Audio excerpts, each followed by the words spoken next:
బండి సంజయ్ తెలుగు రాష్ట్రాల్లో ఈ పేరు చాలా మందికి తెలిసినటువంటి పేరే. తెలుగు రాష్ట్రాల్లో చాలా సుపరిచితమైనటువంటి నాయకుడు. తెలంగాణ బీజేపీ అధ్యక్షుడిగా పనిచేసి ప్రస్తుతం కేంద్ర మంత్రిగా ఉన్నారు. కానీ ఇప్పుడు ఆయన కుటుంబం చుట్టూ తిరుగుతున్నటువంటి ఒక కేసు రెండు తెలుగు రాష్ట్రాల్లో సంచలనంగా మారింది. ఎందుకంటే ఈ కేసులో ఆరోపణలు ఎదుర్కొంటున్నటువంటి వ్యక్తి ఆయన కుమారుడైనటువంటి భగీరథ్. అది కూడా సాధారణ కేసు కాదండి, పోక్సో కేసు. పోక్సో అంటే ఎంత సీరియస్ చట్టమో అందరికీ తెలుసు. మైనర్ బాలికల రక్షణ కోసం ఉన్నటువంటి కఠినమైనటువంటి చట్టం అది. ఈ కేసులో అరెస్ట్ అయితే బెయిల్ కూడా చాలా కష్టం. దేశవ్యాప్తంగా చెడ్డ ముద్ర పడేటటువంటి, చెడ్డ పేరు వచ్చేటటువంటి అవకాశం ఉంటుంది. అయితే ఈ భగీరథ్ పైన అసలు ఆరోపణ ఏంటి? ఫిర్యాదు ప్రకారం 2025 డిసెంబర్ 31న 17 ఏళ్ల మైనర్ బాలికను మోయినాబాద్లోని ఒక ఫామ్ హౌస్కు తీసుకెళ్లారట. అక్కడ మద్యం తాగించి అసభ్యంగా ప్రవర్తించి లైంగిక దాడికి ప్రయత్నించారు అనేటటువంటిది ఆరోపణ. బాలిక తల్లిదండ్రులు ఇదే విషయాన్ని పోలీసులకు ఫిర్యాదు చేశారు. ఇక్కడ గమనించాల్సినటువంటి విషయం ఏంటంటే ఆ బాలిక మైనర్, 18 ఏళ్ళు నిండల, 17 ఏళ్ళు మాత్రమే. మైనర్కు మద్యం తాగించడం కూడా పెద్ద నేరమే. ఇక ఈ కేసు ఎందుకు అంత పెద్దదైంది అంటే ఇది సాధారణ కుటుంబం కాదండి, కేంద్ర మంత్రికి సంబంధించినటువంటి కుటుంబం. అందుకే రాజకీయ కోణం, ఒత్తిళ్లు, కుట్రలు అన్నీ కలిసిపోయాయి అని చెప్పొచ్చు. మరి మరోవైపు బండి సంజయ్ కుటుంబం ఏమంటుంది? మమ్మల్ని బ్లాక్మెయిల్ చేస్తున్నారు, 5 కోట్లు డిమాండ్ చేశారు, ఇవ్వకపోవడంతో తప్పుడు కేసు పెట్టారు అంటున్నారు. అయితే ఇక్కడే ప్రజల్లో అనుమానాలు మొదలయ్యాయండి. ఒకసారి ఆలోచించండి, తెలంగాణలో వందలాది మంది రాజకీయ నాయకులు ఉన్నారు. మరి ప్రత్యేకంగా వీళ్ళనే ఎందుకు టార్గెట్ చేశారు? వీళ్ళనే ఎందుకు బ్లాక్మెయిల్ చేస్తారు?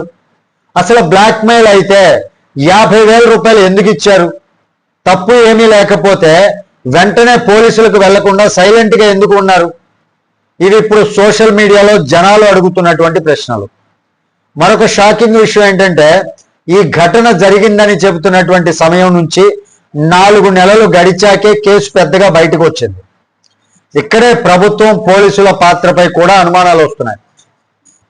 ఎందుకంటే ఏ పోలీస్ స్టేషన్లో చిన్న ఫిర్యాదు వచ్చినా సమాచారం పై అధికారులకు వెళ్ళిపోతుంది. స్పెషల్ బ్రాంచ్ ఇంటెలిజెన్స్ చివరకు సీఎంఓ వరకు సమాచారం చేరుతోంది. అయితే ఇంత పెద్ద కేసు గురించి ఇన్నాళ్ళు ఎవరికీ తెలియదా?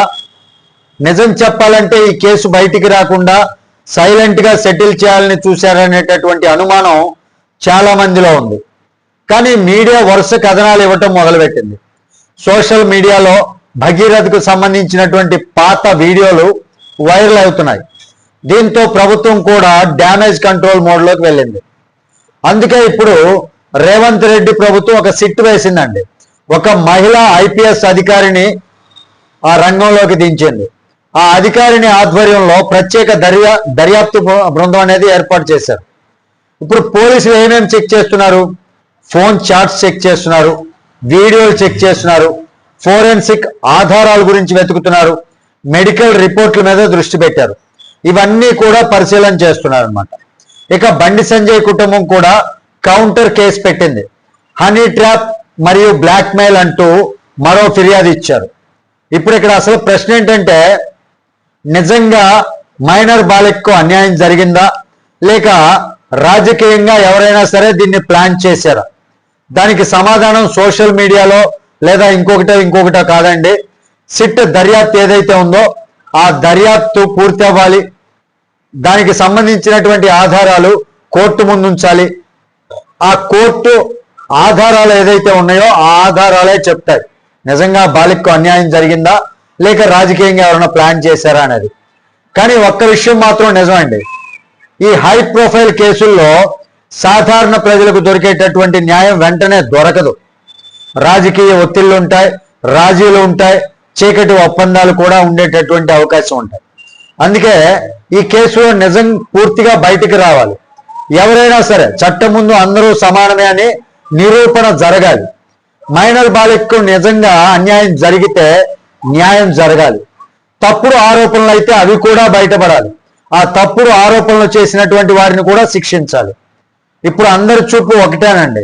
సిట్టు దర్యాప్తు ఏం చెప్తుంది, ఆ సిట్టు విచారణ ఎంతవరకు వెళ్తుంది, దీనిపైనే అందరి చూపు ఉంది.